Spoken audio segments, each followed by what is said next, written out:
The auto rickshaw world is about to change in a big way.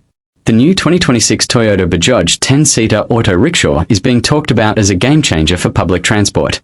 Built for crowded cities and growing towns, this vehicle promises more space, better comfort, and stronger performance than traditional auto rickshaws. Bold new design. The 2026 model comes with a modern and practical design. Its wider body allows seating for up to 10 passengers without feeling cramped.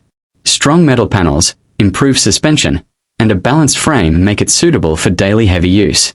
The overall look feels more professional and city-ready than older models. Powerful and efficient engine. This auto rickshaw is expected to feature a fuel-efficient yet powerful engine. Designed for long hours on the road, it offers smooth pickup even when fully loaded.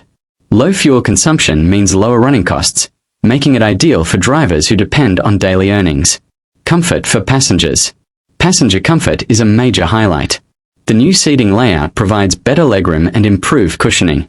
Enhanced ventilation keeps the cabin cool, even in hot weather.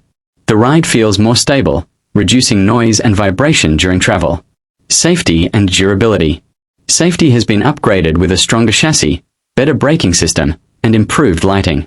The build quality focuses on long-term durability, ensuring fewer repairs and more reliability. This makes it suitable for both city routes and semi-urban roads. Perfect for public transport. With its 10-seater capacity, this auto rickshaw is ideal for shared rides, school transport, and short-distance commuting. It helps reduce traffic by carrying more passengers in one vehicle, making it a smart solution for busy cities.